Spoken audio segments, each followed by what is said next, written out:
Bonjour Juliette, Bonjour Alice.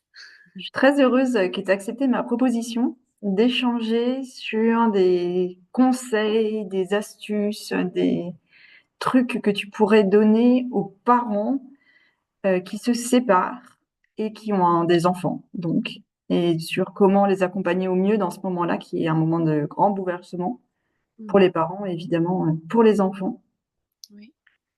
sachant que tu es en plus franco-allemande et que tu as du coup cette Franco-autrichienne.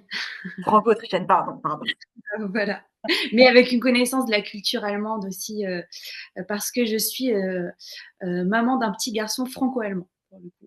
Ok, donc ouais, on est vraiment quand même dans le franco-allemand autrichien tout à la fois. Ouais. Alors, ouais, mon point de départ, c'est j'accompagne souvent des parents, notamment franco-allemands, qui se séparent et qui me posent les questions de mais qu'est-ce qui est le mieux pour mon enfant, notamment sur la résidence, comment on en parle, comment on décide. Et bon, souvent, de toute manière, je leur dis d'aller voir aussi un psychologue pour eux et pour les enfants parce que c'est une phase compliquée à dépasser. Donc, ça peut faire du bien d'avoir un espace pour en parler. Mais il y a pas mal cette question, comment en parler aux enfants? Et puis, comment fixer la résidence? Qu'est-ce qui est mieux pour les enfants? Oui, alors il y a plusieurs questions. Il y a comment on va décider, c'est-à-dire quels critères on va prendre en compte pour décider, comment on va en parler aux enfants. Donc déjà, comment est-ce qu'on va leur annoncer qu'on se sépare, comment est-ce qu'on va en discuter avec eux éventuellement si on demande leur avis, voilà, ou si on essaye de savoir quels sont leurs besoins, leurs ressentis face à la situation. Donc comment on va en parler avec eux en amont de la prise de décision éventuellement. S'il y a lieu d'en parler, ça on pourra en discuter. Et puis après, comment on leur annoncera la décision finale, notamment quant à la résidence, quant aux changements qu'ils vont vivre. Et puis après, il y a la question de l'accompagnement. Euh, euh, qui n'est pas juste, qui se fait pas juste au début, au moment où on pose les jalons, mais ça c'est une question à long terme qui peut se poser pendant éventuellement plusieurs années. Voilà comment on accompagne cette nouvelle vie, l'installation pour l'enfant dans cette nouvelle Alors, vie. juste Et un instant, il y a pas mal de... Je vais juste fermer ma porte. ok.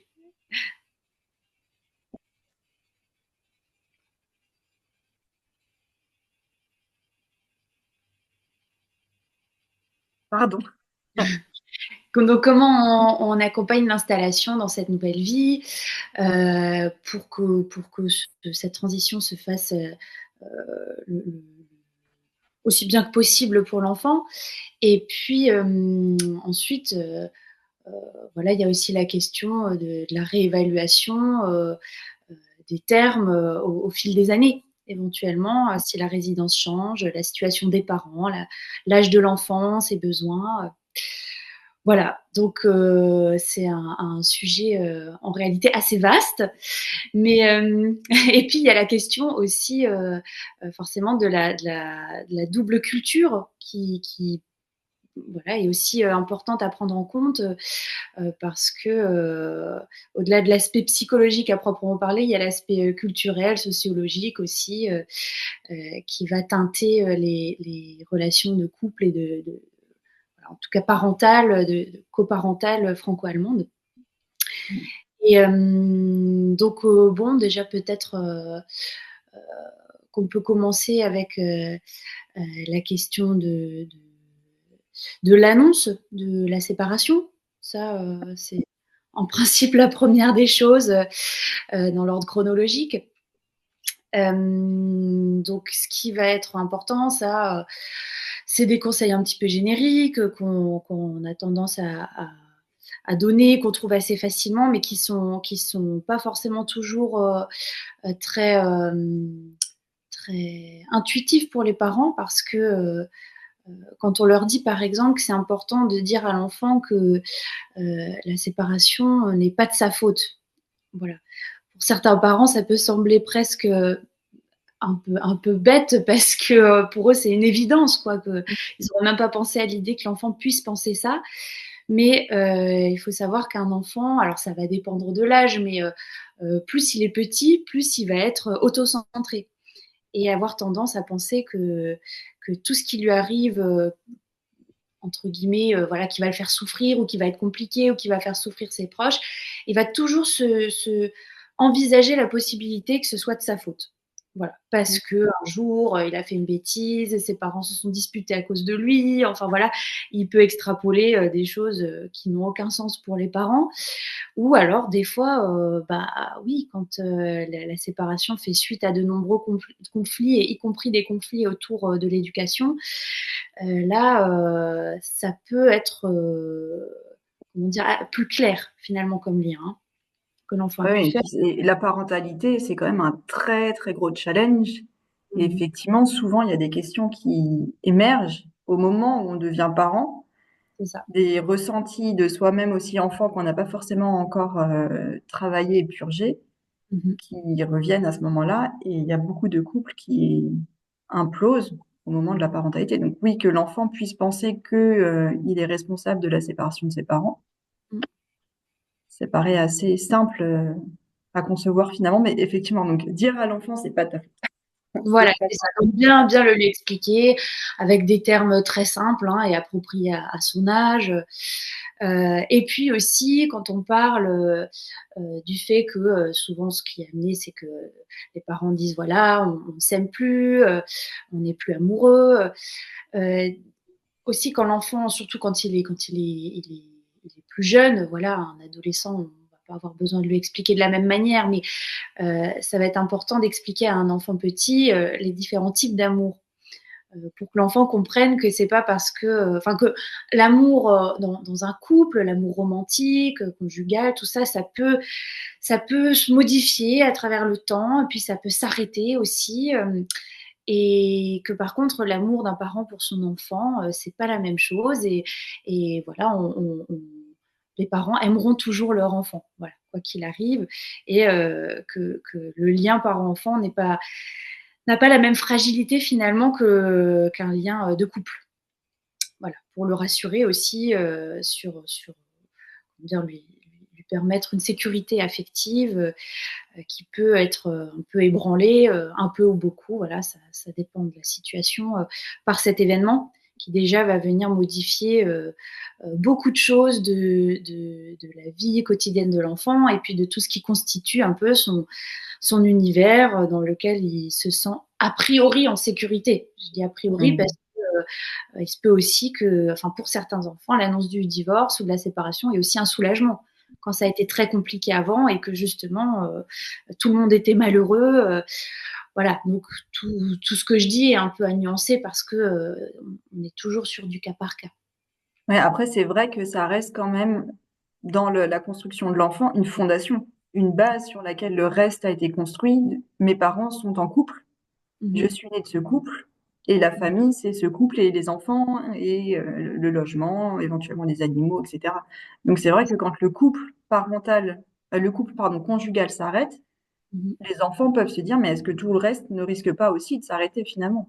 Mmh. C'est ça, Donc, c'est ça. on C'est vient dans un monde. l'amour parental et justement le couple parental reste et Mmh. l'amour que les parents ont pour les enfants reste, quoi qu'il en soit, et ça, ce sera jamais mis en danger.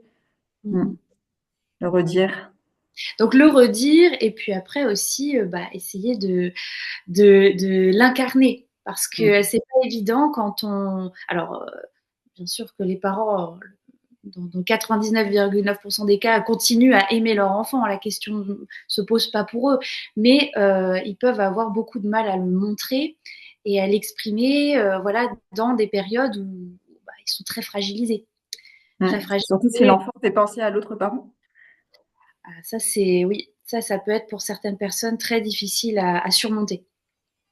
Et donc, ça, c'est encore un cas particulier parce que l'enfant peut des fois. Donc, non seulement, là, je parlais dans un premier temps du fait que le parent puisse être trop pris, trop happé par Mm. ses propres problèmes, en fait, hein, ses propres émotions pour pouvoir vraiment investir le lien avec l'enfant.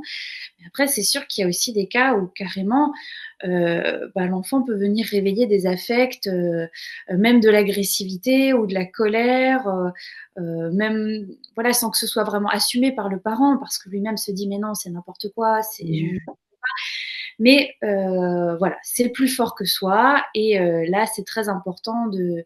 Là, vraiment, c'est le cas où, je dirais, dans d'autres cas, on n'est pas forcément obligé de consulter un psychologue. On peut des fois s'en sortir aussi en ayant du soutien autour de soi, que ce soit amical, familial, même professionnel, je veux dire en termes d'intendance ou de logistique.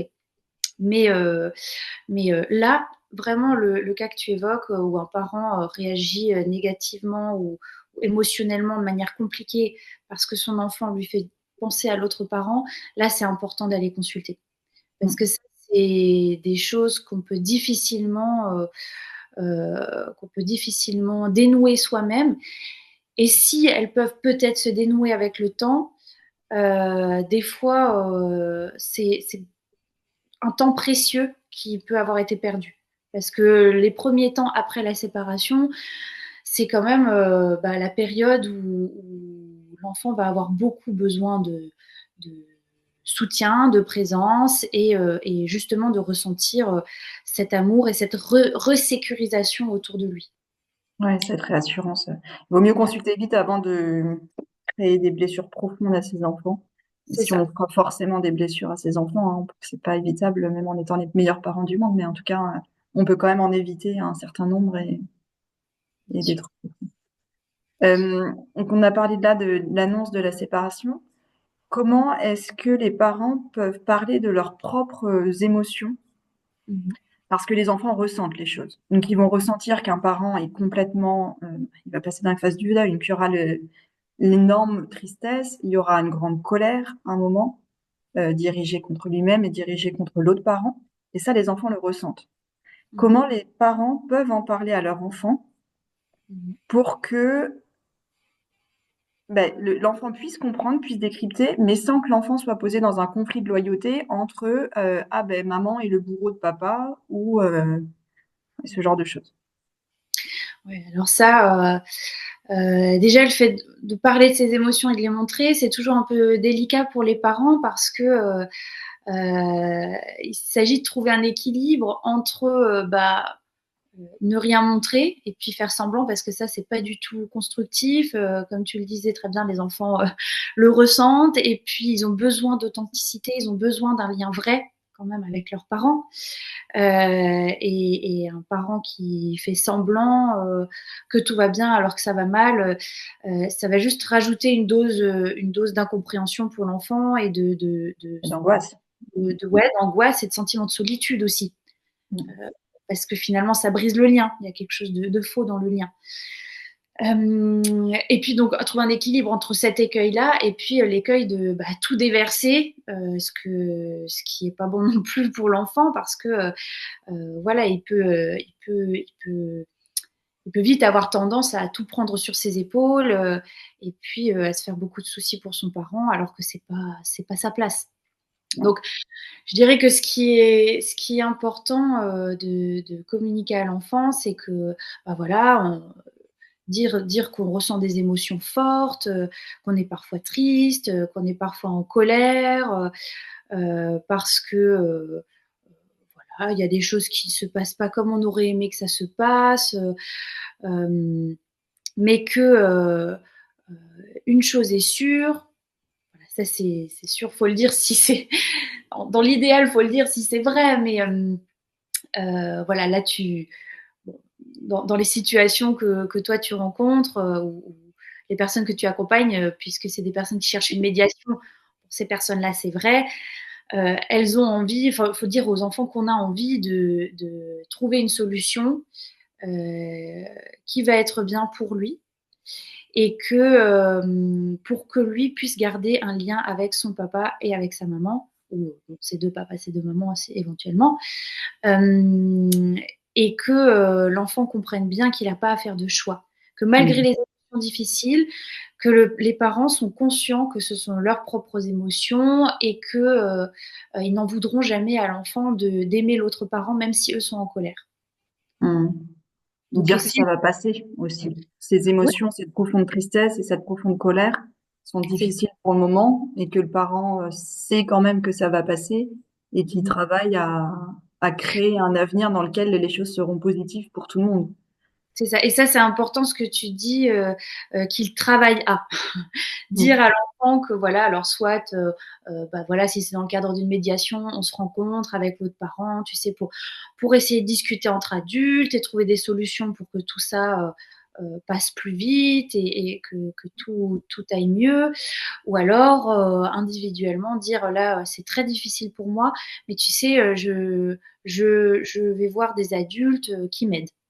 Voilà. Où je cherche de l'aide, enfin voilà, j'ai des personnes qui m'aident autour de moi, des adultes, pour que l'enfant soit libéré de ce poids de devoir protéger, aider son parent, voilà, que ce soit bien clair Mm. pour le Ouais, je parent pense aussi. que c'est important que le parent puisse se montrer vulnérable, Ouais. euh, ac- puisse accueillir lui-même ses propres émotions, ce qui permet à l'enfant aussi d'être légitime à aller mal et à accueillir ça, et sans que ce soit une angoisse de ça va rester comme ça pour toujours, mais de effectivement je vais dépasser ça avec l'aide d'autres personnes et t'as pas besoin de t'en soucier. Tu Mmh. peux toi être heureux, t'as pas besoin de ressentir la même chose que moi, c'est Mmh. ok et puis on va y arriver et tout le monde va être heureux à la fin. C'est ça, tu peux toi être heureux, ça c'est une chose, et puis aussi tu peux toi être triste parce que il y a aussi des enfants qui cachent leurs émotions et qui font comme si tout allait bien parce qu'ils voient leurs parents fragiles et ils se disent mon Dieu, je veux pas en rajouter encore une couche d'une Mm. certaine manière. Ouais. Je pense qu'il y a pas mal de parents qui ont un peu tendance à l'oublier au moment de la séparation, happés par leurs propres émotions, comme tu le disais. C'est que eux traversent les phases du deuil avec cette profonde tristesse, profonde colère, etc. Déni aussi. Et leurs enfants aussi. Mhm. Et que tout le monde a son tempo pour traverser ça et que ça peut faire des étincelles et que, ouais, il faut Ouais, s'entourer d'une bonne grosse dose d'amour et de bienveillance et d'accueil et ouais. de confiance. On va y arriver, on va dépasser ça. C'est un mauvais moment, mais derrière après la pluie, le beau temps, c'est un peu ballot à dire, mais c'est vraiment ça. Mhm. Et puis voilà, là j'en profite pour dire aussi que ça va être un enseignement, si ça fonctionne bien, voilà, si les parents arrivent à trouver un accord, arrivent à dépasser ça, et puis que les choses s'apaisent avec le temps, ça peut être un enseignement formidable aussi pour l'enfant, Mm. d'avoir pu faire cette expérience-là avec sa famille, avec des proches qu'il aime et qui le soutiennent, de voir que ben, on peut vivre des choses très difficiles, mais que on peut s'en sortir Mm. en demandant de l'aide, en avançant, que voilà, ça vaut le coup. Enfin, à l'avenir, l'enfant pourra avoir enregistré le fait que bah, ça vaut le coup de se battre dans les moments difficiles parce qu'en fait, on peut y arriver. On peut trouver Mm. la lumière au bout du tunnel. Des fois, on a besoin d'aide pour ça, mais que ça vaut le coup de demander de l'aide. Mhm. Mm.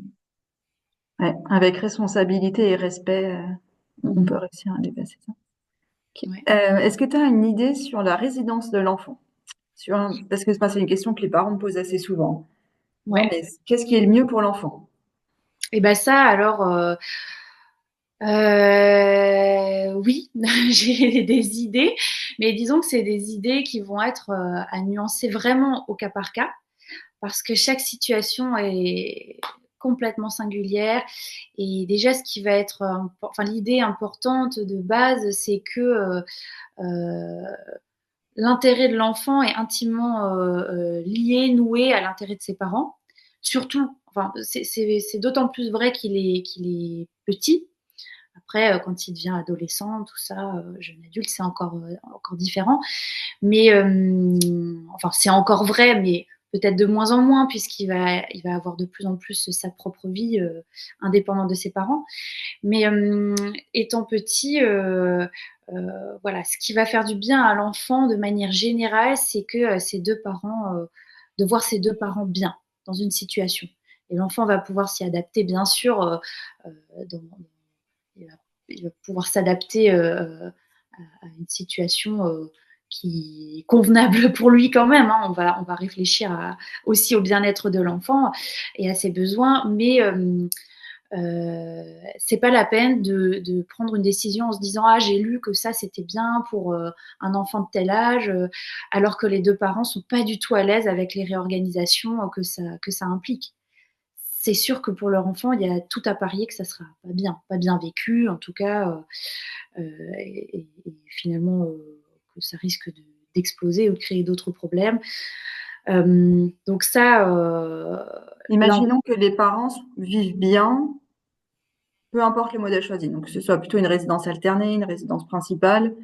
Les parents vivent vraiment bien les deux. Est-ce qu'il y a quelque chose qui te paraîtrait plutôt mieux pour un enfant, peut-être en fonction de son âge, ce qu'on entend parfois, ou est-ce que tu as un avis là-dessus alors bon, il y a la question. Alors ce que disent certains auteurs, alors parce que même au niveau des professionnels, il y a des idées qui peuvent beaucoup diverger parce qu'il y a l'aspect scientifique à proprement parler autour du développement de l'enfance, qui est bien pour lui. Et puis, il y a plein de questions sociétales, politiques aussi, d'engagement derrière, qui se C'est un mélangent dans débat cette... passionnel, Voilà, surtout. voilà, tout à fait.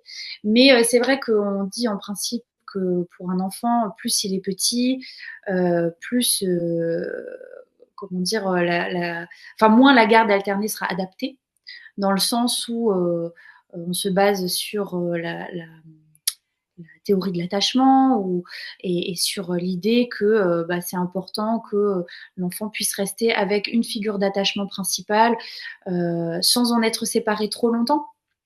Voilà, donc une semaine, par exemple, c'est trop long, selon certains auteurs.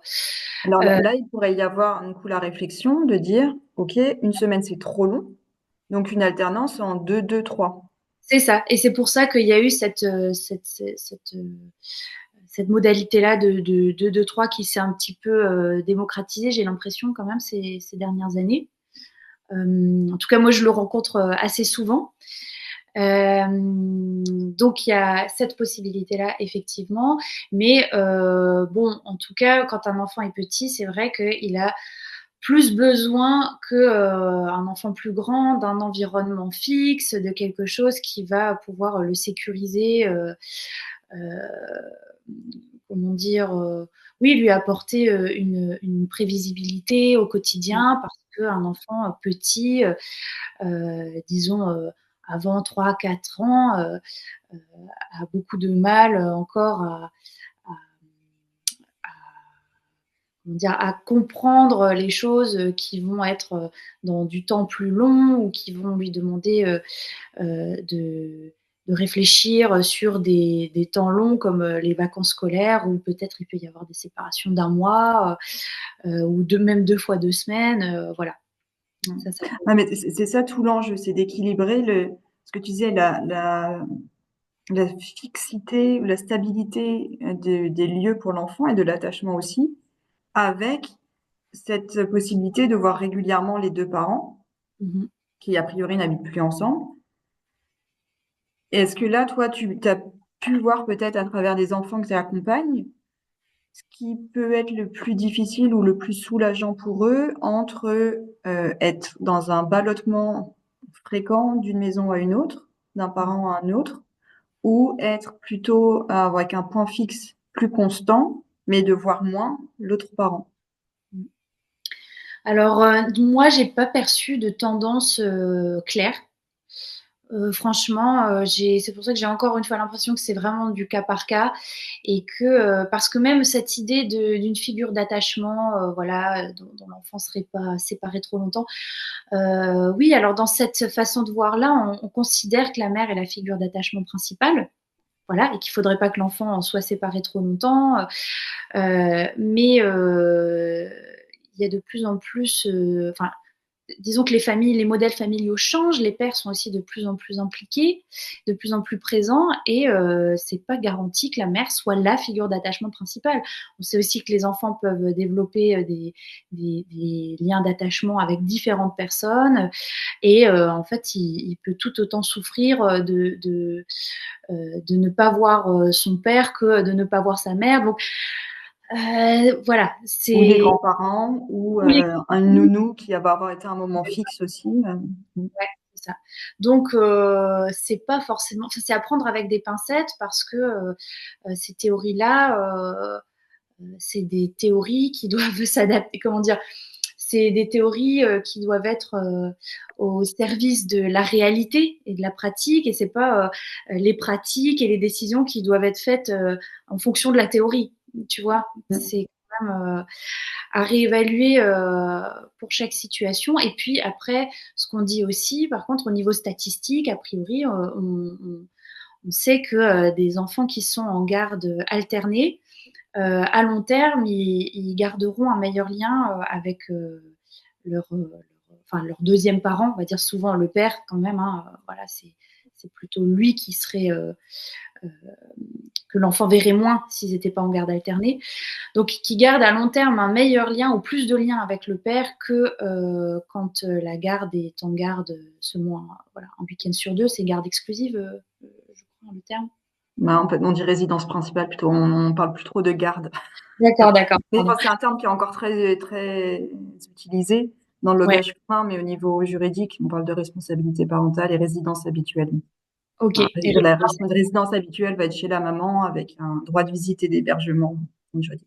Un week-end d'accord. sur deux chez le papa. Ouais. Donc voilà. Après, c'est aussi que résidence alternée, c'est beaucoup plus souvent choisi quand les parents réussissent à se mettre d'accord Mhm, par rapport à la décision d'un juge.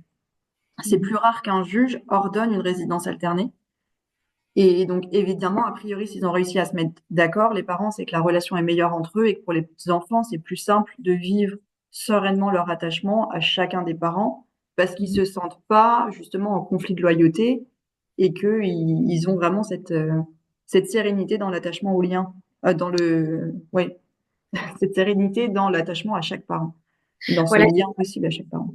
c'est intéressant ce que tu dis parce que ça montre qu'il y a plusieurs facteurs et qu'en fait, même ces statistiques qui vont être utilisées pour promouvoir voilà, un mode de résidence ou l'autre, bah, elles sont à prendre avec des pincettes aussi parce que c'est pas forcément parce que l'enfant est en résidence alternée qu'il va garder un meilleur lien avec son père, mais c'est peut-être aussi comme tu le dis, parce que bah, les enfants qui sont en résidence alternée, ce sont des enfants souvent qui sont dans enfin comment dire, dont les parents communiquent Les mieux. autorise, ouais, et puis les autorise vraiment très officiellement à avoir un lien positif avec le parent. C'est ça. Donc il y a ça qui joue aussi. C'est pour ça que voilà, faut pas diaboliser non plus la résidence, enfin le fait que l'enfant ait une résidence, un hébergement principal chez l'un des deux parents, si les deux parents sont ok avec ça, et puis si on part du principe aussi que peut-être à un moment, bah, ça pourra changer si les besoins de l'enfant changent, ou alors bah, que l'enfant en contrepartie bah, passe plus de temps pendant les vacances chez l'autre parent. Enfin voilà, Mm. il n'y a Ouais. pas. Il y a aussi le principe de réalité à un moment sur les contraintes d'organisation du travail, par exemple, de tel ou tel parent. Ouais, Si on a des horaires décalés, si il y en a un qui a 10 semaines de vacances et l'autre qui a 5 semaines de vacances, ouais. il y a aussi ça à prendre en compte pour, euh, pour choisir comment on fait. Et puis, les possibilités de mode de garde, n'est-ce pas, grand sujet dans le franco-allemand. Euh, qui ont aussi une importance. Comment je peux faire concrètement? Est-ce que je peux concrètement m'occuper de mon enfant autant que j'aimerais pour pouvoir me dire que je suis autant parent que l'autre? Parce que ça, on voit. Enfin, moi, je vois souvent des parents qui disent, mais c'est important, moi, je suis pas moins parent que l'autre. Mhm. Mhm. Ok, très bien, sur le principe. Après, maintenant, question, comment vous faites vraiment concrètement? C'est ça qui compte aussi. C'est le principe de réalité sur comment vous voulez faire et pour pouvoir vous sentir autant parent Mhm. tout en ayant quelque chose qui soit faisable en pratique, au-delà des grands concepts théoriques. Tout à fait, tout à fait. Et c'est pour ça que c'est important quand même de penser aux besoins très concrets, de se pencher aussi sur et ça, j'imagine que ça fait partie notamment du travail en médiation, de se pencher sur vraiment les besoins réels et d'aller décortiquer les grandes idées, les principes, etc. Et d'aller dire oui, mais très concrètement, comment ça se découpe tout ça et puis d'aller, et puis, enfin, je parle de la médiation, mais évidemment, c'est ce qu'on fait en thérapie aussi, pour, voilà, de différentes manières peut-être, mais en tout cas d'aller décortiquer ce qu'il y a vraiment derrière et puis d'aller chercher aussi vraiment bah, les besoins de l'enfant. Alors il y a les grandes lignes du besoin de l'enfant, avoir un lien avec ses deux parents, la sécurité, etc., etc. Mais finalement au quotidien, qu'est-ce que ça veut dire dans les aménagements possibles, très concrètement, avec la réalité, oui, de la vie professionnelle, des possibilités peut-être aussi émotionnelles et psychiques de chaque parent, bah, du pays peut-être, voilà, Mm. dans lequel ils vivent. Et puis finalement, très concrètement, comment est-ce qu'on peut répondre,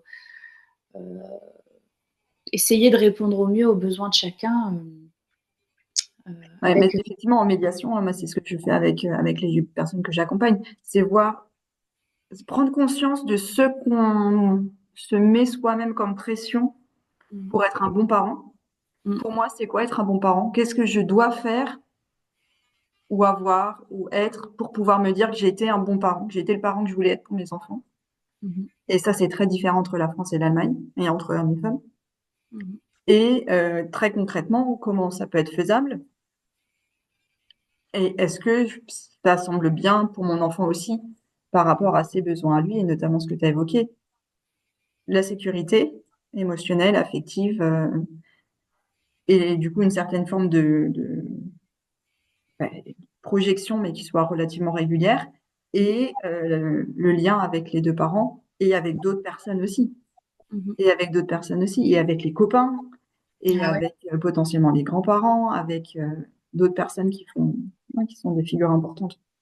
Mhm, mhm, Ouais. Moi, ce que je dis vraiment aux gens, c'est vous saurez pas à l'avance non plus comment votre enfant va vivre les choses et comment vous vivrez les choses. Donc, essayez de réfléchir à ce qui vous semble le mieux et puis observer et adapter. mhm, Et encore, de manière vraiment dynamique pour le reste de la vie de votre enfant, quasiment jusqu'à ce qu'il soit indépendant et qu'il vole de ses propres ailes. Mais c'est un processus continu mhm, d'observation, d'adaptation de tout le monde. mhm. Ouais, tout à fait. Ok, merci beaucoup pour tout ça. Est-ce qu'il y a autre chose qui te paraît important d'ajouter ou Écoute, je pense que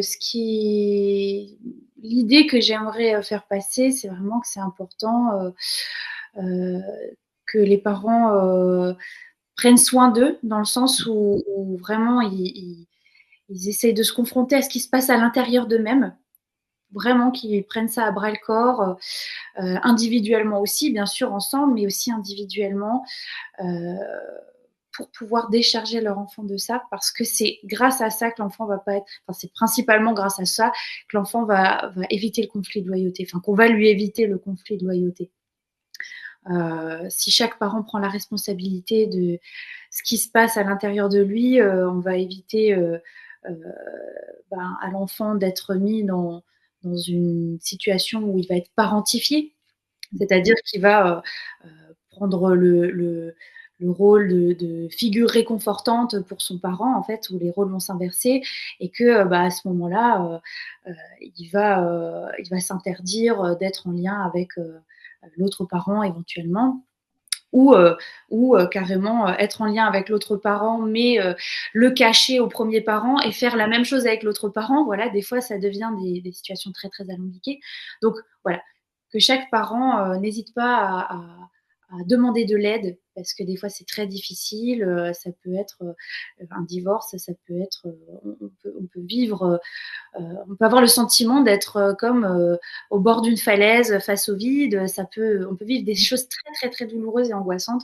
Donc ne pas hésiter à demander de l'aide pour ça, que c'est pas du tout signe de faiblesse, mais au contraire que c'est une grande force de savoir reconnaître ses limites et toquer aux bonnes portes dans la vie. c'est reprendre la responsabilité aussi soi-même pour la direction de sa vie et pour ses émotions et de se dire qu'on refait les choses soi pour Tout à aller fait, mieux ensuite. tout à fait. Et puis ensuite, voilà, permettre à l'enfant de tout au long de sa vie, de d'avoir une continuité dans sa vie, c'est-à-dire de lui permettre de faire exister, même si c'est douloureux par moment, enfin si c'est pas confortable toujours, lui permettre de comprendre que c'est un besoin pour l'enfant de faire exister l'autre parent, par exemple le père dans la vie avec la mère ou vice Mm. versa. C'est-à-dire que l'enfant qui sente qu'il a le droit de parler de ce qu'il vit ailleurs, de ses nouveaux amis, etc. Le droit de, je sais pas, vouloir acheter un cadeau, faire un cadeau à l'autre parent, que toutes ces choses-là soient dépassionnées. Voilà, travailler à dépassionner tout ça au niveau des parents pour que l'enfant puisse sentir un sentiment de continuité de son être et de son existence. Voilà. D'accueillir comme il est, avec les émotions qu'il a et avec les émotions positives pour chaque parent. Difficile. T'as dit, je veux revenir sur une chose importante, je trouve que tu as dit, c'est que l'enfant peut dire une chose à un parent et l'autre chose à l'autre parent. Et ça, moi, je l'ai entendu aussi d'une personne qui était devenue adulte et qui a eu ça, un divorce très compliqué de ses parents et qui n'osait pas dire à sa mère qu'elle appréciait son temps passé chez son père.